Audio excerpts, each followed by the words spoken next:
Bonsoir à toutes et à tous, mesdames et messieurs, bienvenue aux 20h sur Equinox Télévision.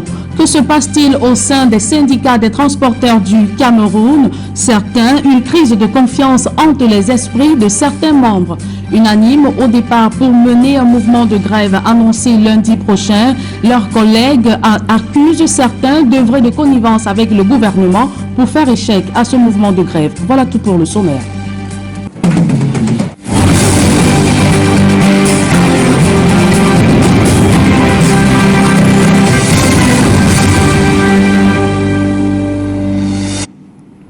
Une fois de plus, bonsoir à toutes et à tous, mesdames et messieurs, et bienvenue aux 20h sur Equinox Télévision. Suspendu le 18 mars dernier du fait du coronavirus, les cours reprennent le 1er juin prochain dans tous les établissements scolaires et universitaires, mais également dans les grandes écoles. C'est ainsi en a décidé le chef de l'État, Paul Biya. L'annonce a été faite par le Premier ministre Joseph John Gouté au cours de la réunion interministérielle sur l'évaluation de la stratégie gouvernementale de riposte contre le Covid-19. On fait le point avec Gladys Sidi. Parmi les décisions annoncées par le président de la République, il y a la reprise des cours le 1er juin 2020 dans tous les établissements scolaires et universitaires, ainsi que les centres de formation professionnelle et les grandes écoles. Depuis le 18 mars, les cours sont suspendus au Cameroun, mesure qui avait été prise pour limiter la propagation du coronavirus dans le pays. Les apprenants et leurs encadreurs pourront donc reprendre le chemin de l'école le 1er juin prochain en fonction de l'évolution de l'épidémie de coronavirus au Cameroun. Le chef de l'État a aussi décidé de la reconduction de 15 jours supplémentaires à compter du 17 avril des 20 mesures édictées pour lutter contre le coronavirus. Ces mesures de restriction sont, entre autres, la fermeture des frontières terrestres, aériennes et maritimes, la fermeture des débits de boissons, restaurants et lieux de loisirs à partir de 18h. Les rassemblements de plus de 50 personnes sont interdits, tout comme les surcharges dans les différents moyens de transport. Les populations sont toujours invitées à observer strictement les mesures d'hygiène recommandées, lavage des mains, port obligatoire du masque dans les lieux publics. Et parmi les 3 décisions du président de la République, il y a enfin la finalisation en urgence de l'étude visant à évaluer l'impact du coronavirus sur l'économie nationale et la détermination en urgence des mesures d'accompagnement à mettre en œuvre pour soutenir les secteurs d'activité en difficulté ainsi que les ménages les plus fragiles. C'est le 17 mars que le gouvernement annonçait pour la première fois des mesures de restriction en vue d'enrayer la propagation du coronavirus pour une période de 15 jours. Les mesures prises par le gouvernement camerounais ont déjà été reconduites à 2 reprises. Et à la suite de ce reportage de Gladys Sidier, je vous invite à présent à suivre la réaction du Premier ministre sur la situation ou l'évolution du Covid-19 au Cameroun. Selon Joseph John Gouté, le Cameroun enregistre déjà 164 cas guéris de ce virus. Nous l'écoutons. Constats majeurs ont été faits à l'issue des différents rapports présentés à l'occasion de cette concertation. Premièrement, il est apparu que le nombre de patients testés positifs au Covid-19 continue d'augmenter. Les statistiques communiquées par le ministère de la Santé publique font état de 996 personnes infectées contre 731 le 9 avril dernier.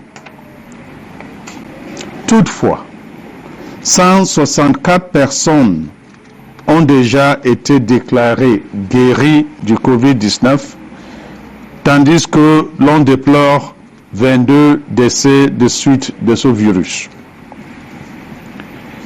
Il en résulte que le taux de mortalité de Covid-19 demeure très faible dans notre pays lorsqu'on le compare au nombre total de patients testés positifs et à la situation qui prévaut dans d'autres pays. Deuxièmement, il a été révélé que les populations adhèrent largement aux mesures édictées par le chef de l'État dans le but de limiter la propagation du Covid-19 au Cameroun. La mesure concernant le port obligatoire de masques de protection dans les espaces ouverts au public est favorablement accueillie et appliquée par une très grande majorité des compatriotes.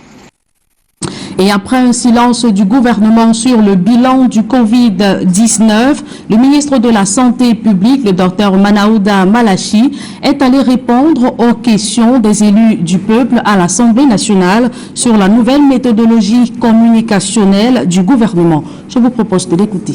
C'était de faire prendre conscience à la population.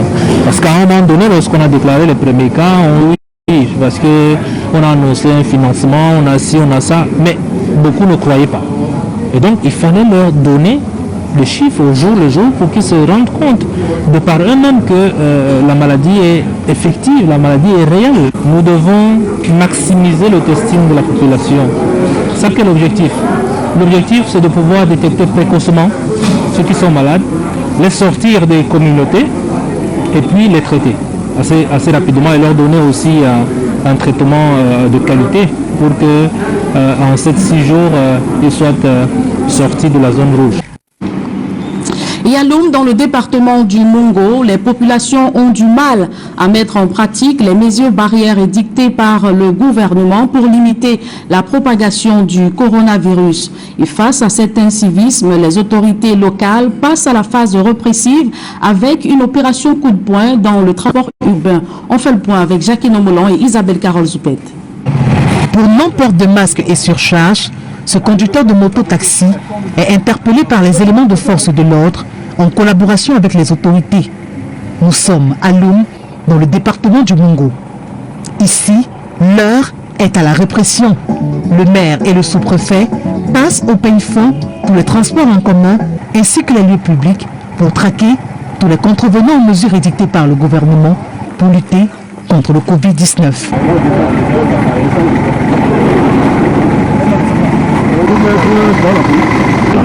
Nous avons pris quelques personnes qui avaient affiché leur mauvaise foi. Tant qu'on ne sera pas convaincu que le coronavirus est exterminé, tant que le gouvernement, les autorités hiérarchiques ne nous diront pas que c'est terminé, on peut sécher, on sera toujours dehors. Le port du masque systématique, essentiel parmi les gestes barrières pour stopper le coronavirus, n'est pas respecté par tous dans cette localité. Pour les autorités, c'est désormais tolérance zéro car il s'agit de la préservation des vies humaines. Quand nous descendons sur le terrain et qu'on essaye un peu, je ne sais pas, d'adopter certains comportements un peu stricts, ce n'est pas pour réprimer les populations, mais c'est dans le sens de les sensibiliser et de leur faire comprendre que les mesures qui sont prises aujourd'hui sont des mesures de nature à protéger les uns et les autres. Il est rappelé aux populations que la prévention est le seul moyen efficace pour lutter contre cette pandémie qui fait des ravages dans le monde. Évoquons à présent l'audience du chef de l'État Paul Biya accordée à l'ambassadeur de France au Cameroun. Paul Biya et Christophe Guilou ont échangé sur la gestion de la crise sanitaire dans les deux pays. Le représentant d'Emmanuel Macron a réitéré la volonté de son pays à apporter un soutien financier au Cameroun pour booster la recherche dans le cadre de la lutte contre le Covid-19. Plus de détails dans ce reportage de Xavier Foka. L'ambassadeur de France au Cameroun, Christophe Guilou, reçu en audience au Palais de l'Unité par le chef de l'État Paul Biya.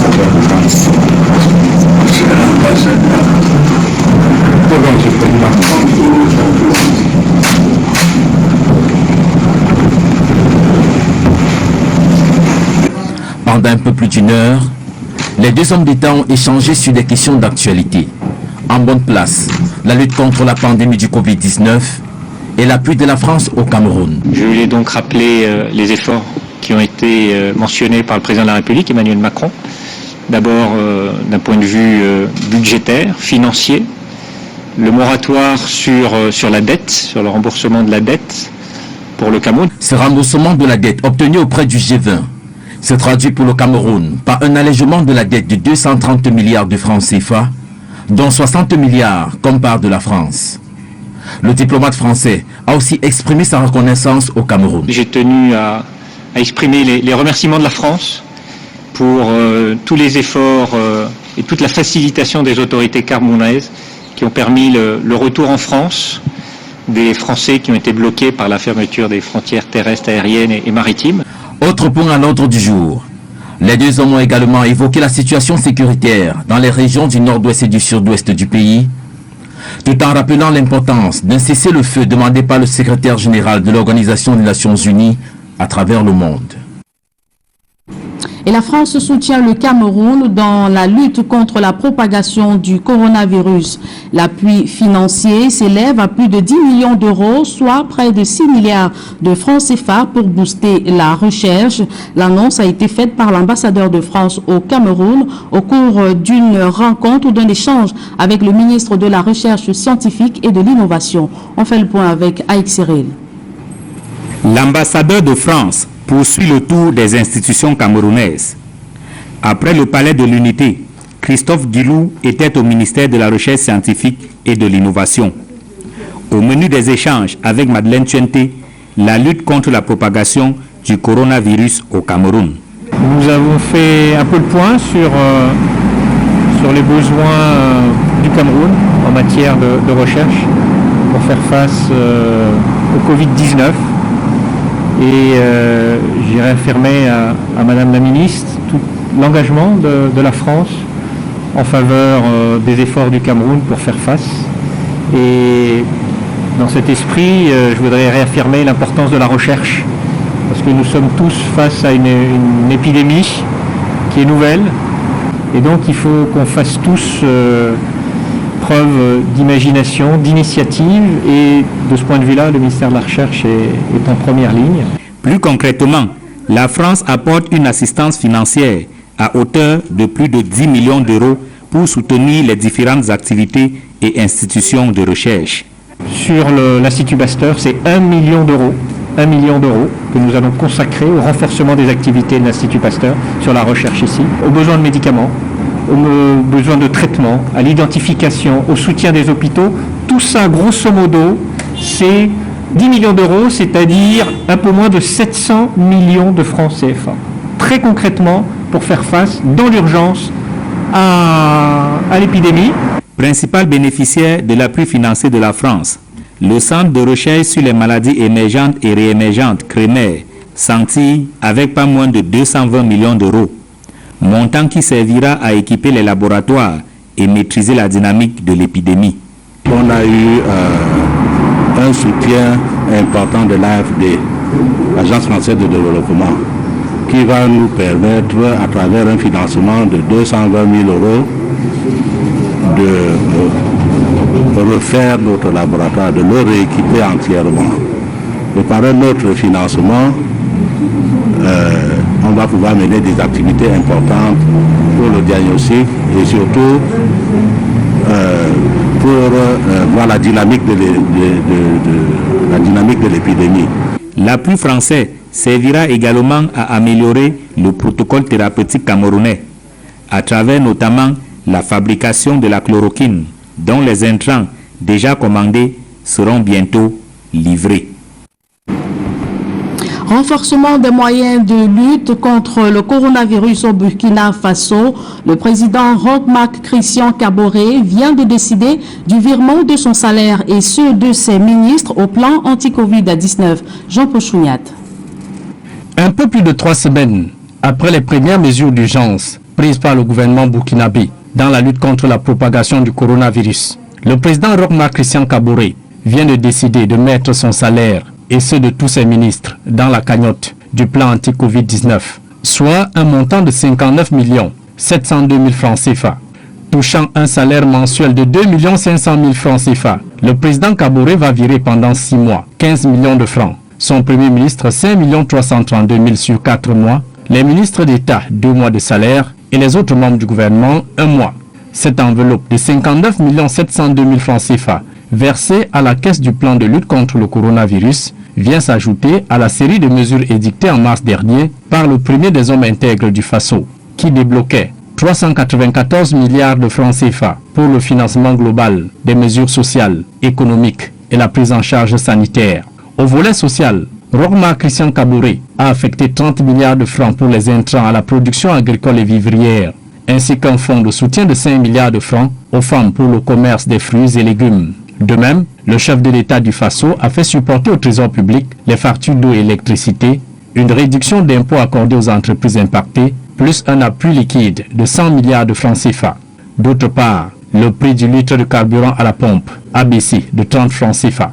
Sur le plan sanitaire, 178 milliards de francs CFA vont au plan de riposte, avec surtout 15 milliards de francs pour accompagner la recherche sur les maladies infectieuses et la production des médicaments, notamment des essais cliniques de la chloroquine et la pivirine. 11e pays d'Afrique et 3e ouest africain le plus infecté derrière la Côte d'Ivoire. Le Burkina Faso totalise 32 décès sur 346 cas testés positifs au Covid-19 à la date du 17 avril 2020. Et le président Paul Biya nomme Philémon Yang grand chancelier des ordres nationaux. Le décret a été signé cet après-midi. Moins de 2 ans après sa sortie du gouvernement, l'ancien Premier ministre remplace à cette fonction Peter Mafani Moussongé, qui y a passé environ 6 ans. Évoquons à présent l'analyse du décret portant remise de peine par le président de la République. En scrutant les implications de cette grâce présidentielle, la Commission des droits de l'homme et des libertés au barreau du Cameroun fait le constat que plus de la moitié des détenus en détention préventive ne bénéficieront pas de cette décision de Paul Biya, dont de nombreux mineurs. Les explications de Guizogo. Après le décret du président de la République accordant des remises de peine aux prisonniers pour faire face aux effets du Covid-19 dans les prisons, la Commission des droits de l'homme et des libertés du barreau du Cameroun indique se réjouir que des citoyens soient remis en liberté. Pour nous, au niveau de la Commission des droits de l'homme et des libertés du barreau du Cameroun, si une seule personne est libérée, c'est toujours pour nous une victoire. Et surtout dans les conditions actuelles où nous sommes menacés par le Covid-19 au sein des prisons. Pour autant, cette commission dresse un état des lieux préoccupant dans les prisons actuellement et souligne que plus de la moitié des prisonniers n'est pas concernée par ce décret présidentiel. Nous prenons simplement les chiffres de nos 91 prisons. Le Cameroun a aujourd'hui 18 435 personnes en détention préventive. Les 18 435 personnes font en réalité 57,9% de la population carcérale. Et ce décret du président de la République ne touche pas 57,9% de la population carcérale. Une situation qui déteint aussi sur les mineurs. Au 31 décembre 2018, les prisons camerounaises comptaient 968 mineurs. Et que sur ces 968, 797 étaient en détention préventive. Ce qui fait aujourd'hui que cette mesure ne va pas bénéficier à 82,33% des mineurs qui sont en prison. Loin d'avoir le regard rivé sur le chef de l'État, la Commission des droits de l'homme du barreau interpelle aussi le ministre de la Justice. Le ministre de la Justice doit au moins s'atteler à mettre sur pied une politique générale, un plan général de lutte contre le Covid dans les prisons et le communiquer publiquement. Que l'on sache que le service public pénitentiaire continue sa course ou continue à être géré de cette façon. Voilà ce qui est fait, voilà ce qui n'est pas fait. Sans se limiter aux seules critiques, cette instance du barreau met aussi en avant ses propositions. Nous avons demandé que les magistrats aient de moins en moins recours à ce qu'on appelle la mise en détention préventive. On a demandé que les personnes vulnérables, c'est-à-dire les femmes, les vieillards, les enfants, puissent être libérés. Les derniers leviers sur lesquels la Commission des droits de l'homme du barreau du Cameroun pense qu'on devrait insister consistent à avoir moins recours aux mises en détention préventive et à la formulation du décret sur les peines alternatives. Des propositions qui jusqu'ici ne rencontrent pas l'assentiment du gouvernement et du ministère de la Justice. Je vous le disais en titre, mésentente autour d'une grève des transporteurs annoncée pour lundi prochain. Les syndicats dénoncent une manœuvre malsaine orchestrée par certains de leurs membres alors même que les négociations se poursuivent avec le gouvernement. Marcelin Gansop. Tout est parti d'une correspondance du collectif des travailleurs indignés du secteur de transport routier du Cameroun. Correspondance dans laquelle ils entendent observer une grève illimitée à partir du lundi 20 avril 2020. Une pilule très amère pour les syndicats nationaux des transports routiers, pour qui ceux qui appellent à la grève n'ont pas qualité. Il s'est engagé un dialogue constructif parce qu'au moment où nous en sommes, le gouvernement n'a rejeté aucune de nos revendications. Vous comprenez donc qu'on ne peut pas engager le dialogue avec le gouvernement et être encore en train de vouloir le pousser à bout. Nous ne sommes ni de près, ni de loin associés à cette aventure. Il faut que cela soit clair. Nous sommes des syndicalistes, nous sommes des républicains, nous sommes des légalistes. Le président des syndicats des transports routiers ne nie pas que leurs membres traversent des moments difficiles. Mais il est question pour eux d'épuiser d'abord toutes les voies de négociation qu'offre le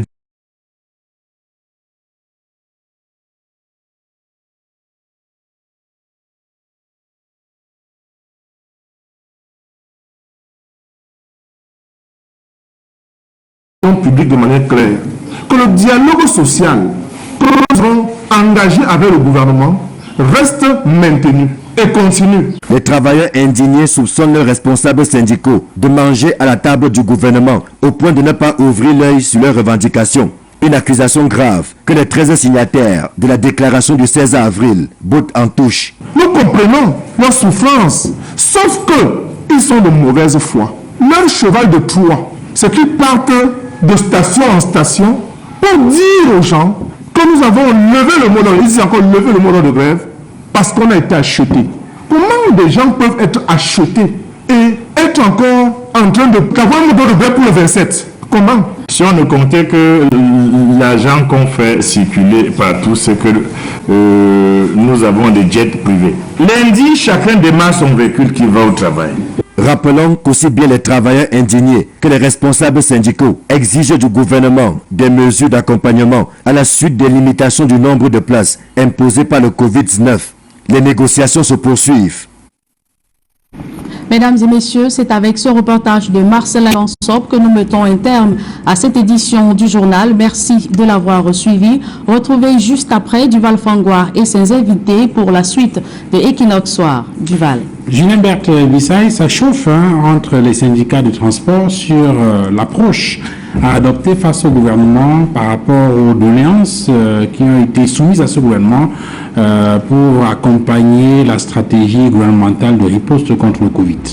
Rien ne va plus au sein des syndicats des transporteurs du Cameroun. Vous l'avez dit, une crise de confiance hante désormais les esprits de certains membres qui accusent certains de leurs collègues d'œuvrer de connivence avec le gouvernement pour faire échec justement à ce mouvement de grève annoncé pour lundi prochain. La France soutient le Cameroun dans la stratégie de lutte contre la pandémie du coronavirus. L'appui s'élève à un montant à hauteur de 10 millions d'euros, soit près de 6 milliards de francs CFA. L'annonce a été faite par l'ambassadeur de France au Cameroun, Christophe Guilou, au cours d'un échange avec le ministre de la Recherche scientifique et de l'Innovation Duval. Merci Julien-Berthe Bissaï pour le journal de 20h. Bonne soirée madame. Merci également à vous Duval Fangois. Mesdames, Messieurs, dans quelques secondes, la deuxième partie d'Equinox ce soir, c'est le brief.